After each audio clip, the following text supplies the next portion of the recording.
as a musician, I have to play when I have to play. So sometimes I have to stay up all night. We used to play all night in Hongdae. We would start at 12 midnight and we would play until the lights came on, until the lights went off at 6 a.m. I don't let sleep control me. I don't let food control me. I control that. Eventually I'm going to sleep. Eventually I'm going to eat. So I think hobby is not a good word to describe my feeling for music and street music. I think passion is the more correct word. It's my passion. And I also love working. I have a passion for teaching.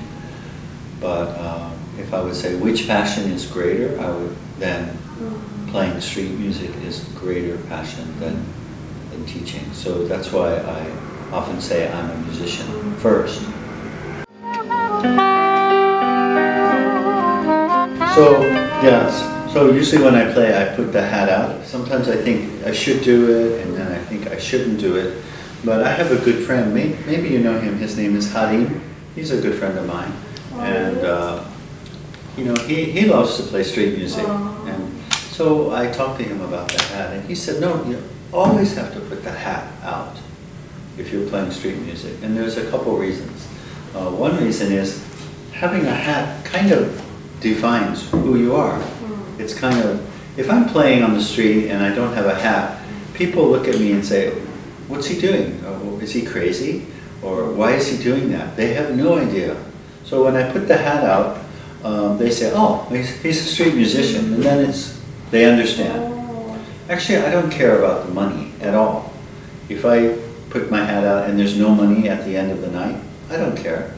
Especially if people were listening and I had some nice conversations, it doesn't matter. But the hat is a way to define myself. Also, the hat is kind of a way for people to interact with me. It was funny, I was playing the other day and a little kid, maybe he was 3 years old, he came up and his parents gave him Chonwan and he stuck it in my pocket, which was really funny. I think parents are using me as a way to desensitize their kids to the fear of foreigners. So teaching science is challenging for me, and teaching public speaking is just fun. But I also have a passion for science, and I love teaching science. My father is an engineer. You know, when we were young, we would often, like, I would ride in the car with him and he would ask me math questions. Actually, I was pretty, even at a very young age, I was able to do things like, you know, what's the square root of 3, what's the cube root of 2, and things like that.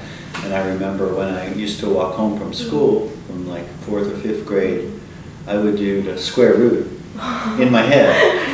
It's 10 minutes walk, and I would, like, square root of 7, and I would walk, and when I would try to do it in my head, and then when I got home I would check. So I grew up with science and math, and I was very lucky that in college I had a world famous science teacher. His name is Paul Hewitt, and his idea was that you don't need high math to appreciate and understand physics, and he really inspired me.